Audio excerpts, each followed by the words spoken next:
Porras de Enfoque a la Familia y quiero darle la bienvenida a la lectura pública de la Biblia. El día de hoy vamos a estar leyendo el Salmo 36. Esa oración y ese clamor cuando pedimos a Dios por justicia. Y esto en contraposición a un corazón pecaminoso. Nosotros debemos elegir cuál camino tomar. Leeremos también 2 de Samuel 16, 17 y 18 del 1 al 18. Es la historia de Absalón, un hijo que se rebela contra su padre. Tristemente, el corazón rebelde frente a un corazón perdonador de un padre y de un rey que ama, como lo hizo David. Y terminaremos leyendo Hechos 17, 1 al 15, donde Pablo predica en Tesalónica. Disfrute usted la lectura pública de la Biblia. El libro de Salmos, capítulo 36. A los malvados, el pecado les susurra en lo profundo del corazón. No tienen temor de Dios en absoluto. Ciegos de presunción, no pueden ver lo perversos que son en realidad. Todo lo que dicen es retorcido y engañoso. Se niegan a actuar con sabiduría o a hacer el bien. Se quedan despiertos por la noche tramando planes pecaminosos.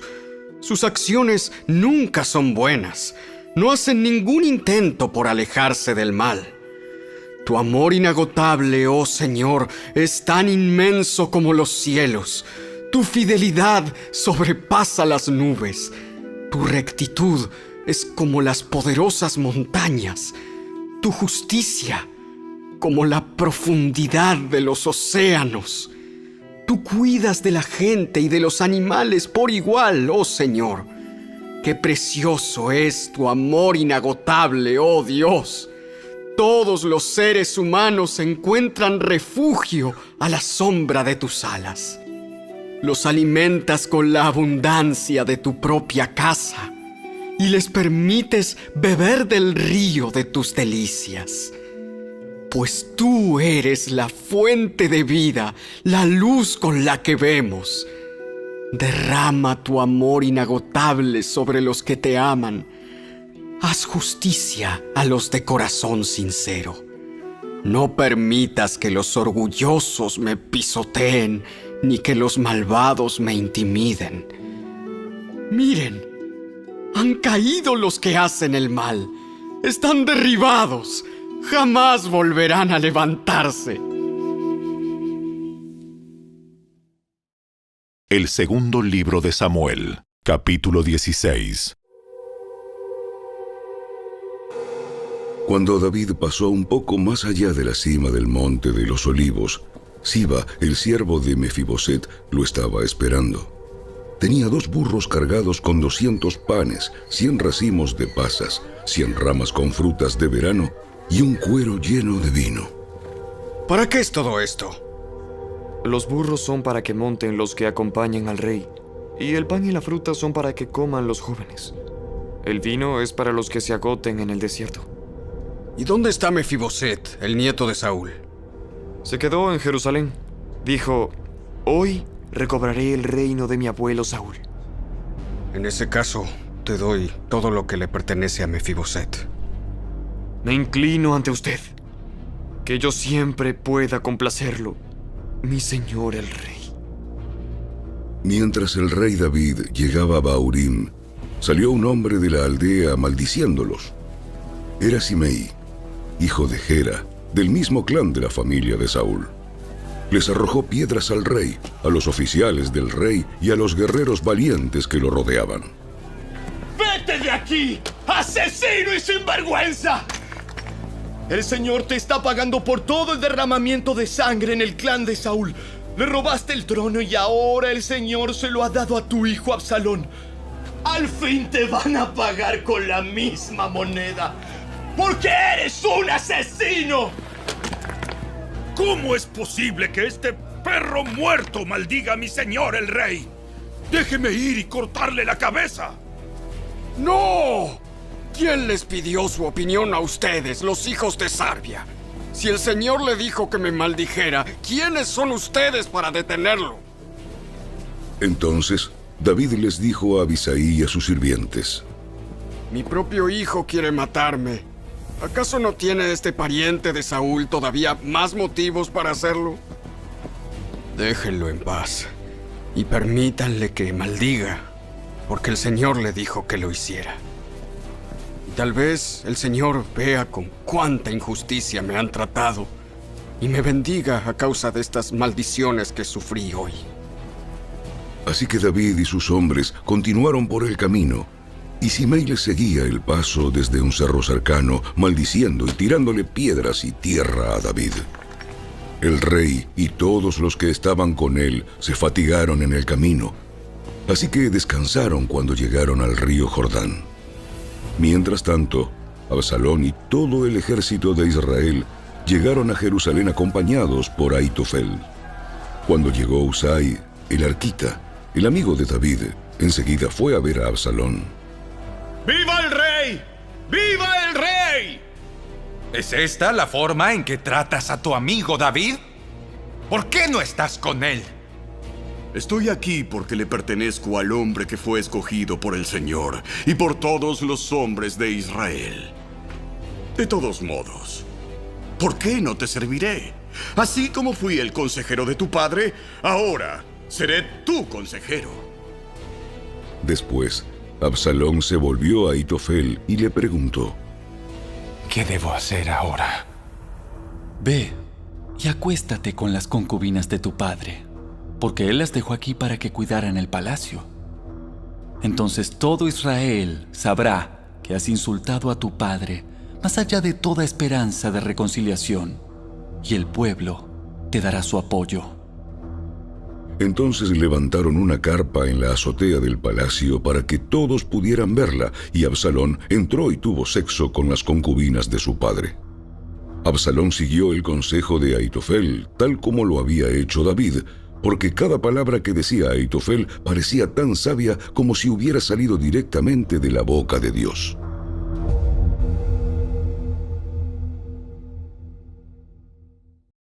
El segundo libro de Samuel, capítulo 17. Entonces Ahitofel dijo a Absalón: Déjame escoger a 12,000 hombres que salgan en busca de David esta noche. Lo alcanzaré cuando esté agotado y desanimado. Él y sus tropas se dejarán llevar por el pánico y todos huirán.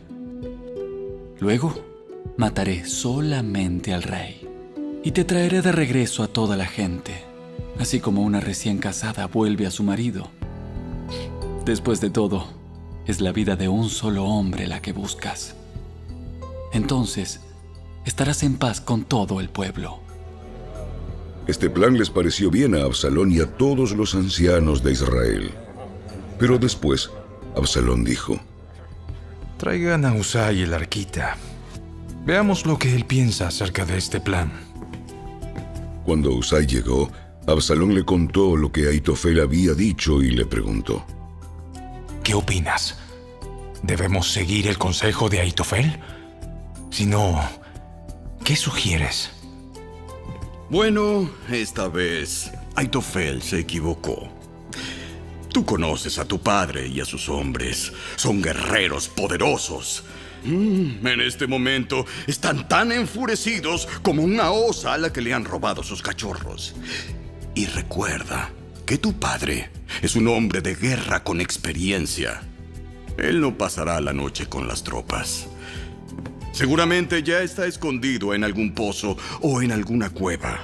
Y cuando salga y ataque y mueran unos cuantos de tus hombres, entonces habrá pánico entre tus tropas y se correrá la voz de que están masacrando a los hombres de Absalón.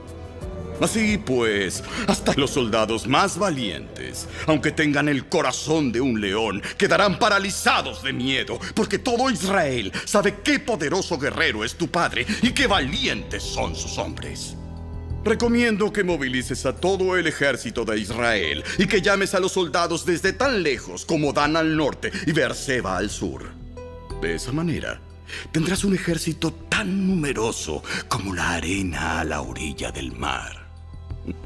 Y te aconsejo que tú personalmente dirijas las tropas. Cuando encontremos a David, caeremos sobre él como el rocío que cae sobre la tierra.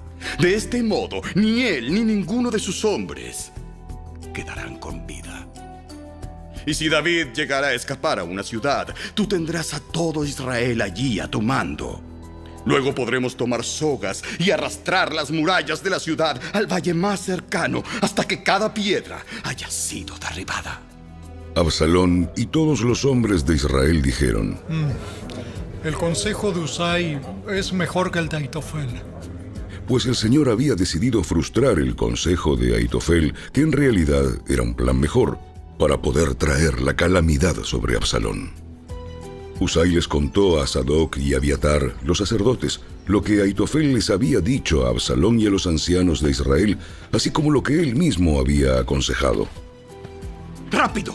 Encuentren a David e insístanle que no se quede en los vados del río Jordán esta noche. De inmediato debe cruzar e internarse en el desierto. De lo contrario, morirán él y todo su ejército. Jonatán y Ahimaas se habían quedado en Rogel para no ser vistos al entrar ni al salir de la ciudad. Habían acordado que una sirvienta les llevaría el mensaje que ellos debían darle al rey David. Sin embargo, un muchacho los vio en Enrogel y se lo contó a Absalón, así que escaparon a toda prisa a Bahurim, donde un hombre los escondió dentro de un pozo en su patio. La esposa del hombre puso una tela sobre la boca del pozo y esparció grano encima para que se secara al sol. Por eso nadie sospechó que estaban allí. Cuando llegaron los hombres de Absalón, le preguntaron a la mujer: ¿Has visto a Ahimaas y a Jonatán? La mujer contestó: Estuvieron aquí, pero cruzaron el arroyo. Entonces los hombres de Absalón los buscaron sin éxito y regresaron a Jerusalén. Luego, los dos hombres salieron del pozo y se apresuraron a ir donde estaba el rey David. ¡Rápido! Cruza el Jordán esta misma noche. Y le contaron cómo Aitofel había aconsejado que lo capturaran y lo mataran. Entonces David y los que estaban con él cruzaron el río Jordán durante la noche, y todos llegaron a la otra orilla antes del amanecer.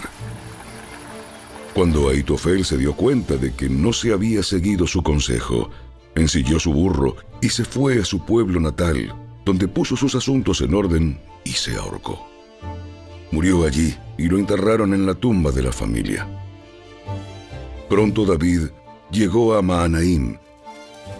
A estas alturas, Absalón había movilizado a todo el ejército de Israel y estaba guiando a sus tropas a través del río Jordán.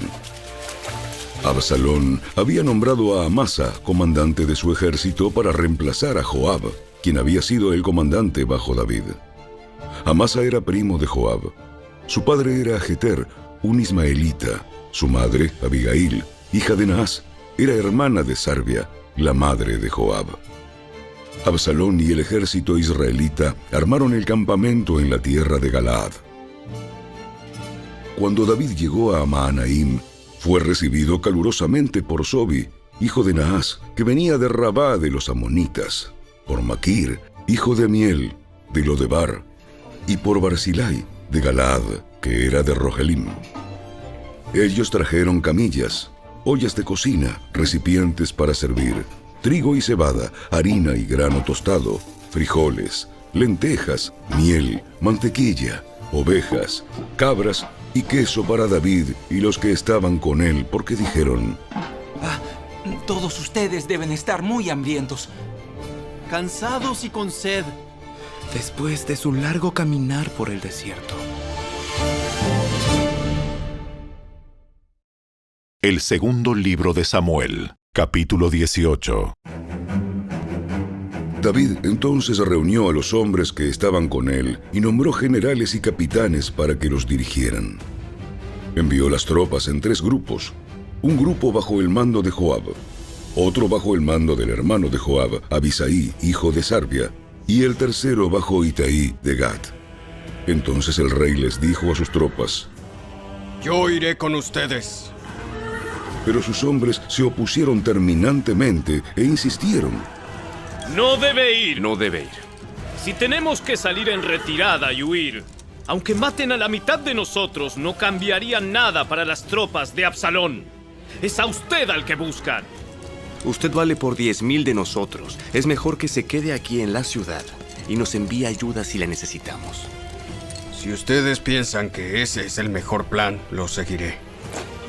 De modo que se quedó al lado de la puerta de la ciudad, mientras las tropas marchaban en grupos de cientos y de miles. Entonces el rey les dio esta orden a Joab, a Abisai y a Itai. Por consideración a mí, traten con bondad al joven Absalón.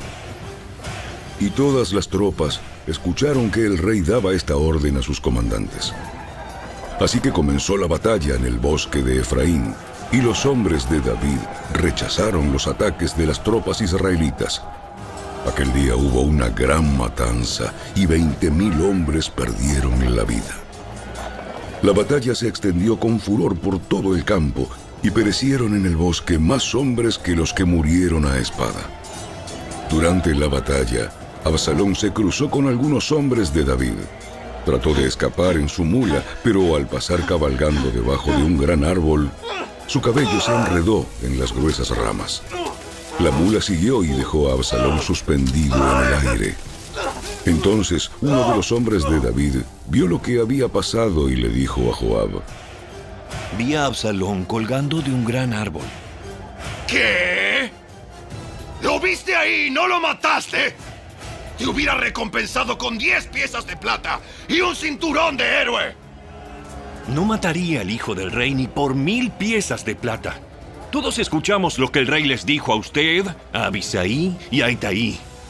Por consideración a mí, por favor, perdonen la vida del joven Absalón. Si yo hubiera traicionado al rey y matado a su hijo, y de seguro el rey descubriría quién lo hizo, usted sería el primero en abandonarme a mi suerte. ¡Basta ya de esta tontería! Enseguida Joab tomó 3 dagas y las clavó en el corazón de Absalón mientras estaba colgado, todavía vivo, del gran árbol. Luego 10 jóvenes escuderos de Joab rodearon a Absalón y lo remataron. Entonces Joab hizo sonar el cuerno de carnero y sus hombres regresaron de perseguir al ejército de Israel. Arrojaron el cuerpo de Absalón dentro de un hoyo grande en el bosque y encima apilaron un montón de piedras. Y todo Israel huyó a sus hogares. Mientras aún vivía, Absalón se había erigido a sí mismo un monumento en el Valle del Rey, porque dijo: «No tengo hijo que perpetúe mi nombre». Le puso al monumento su propio nombre, y es conocido como el Monumento de Absalón hasta el día de hoy. Los Hechos de los Apóstoles, capítulo 17.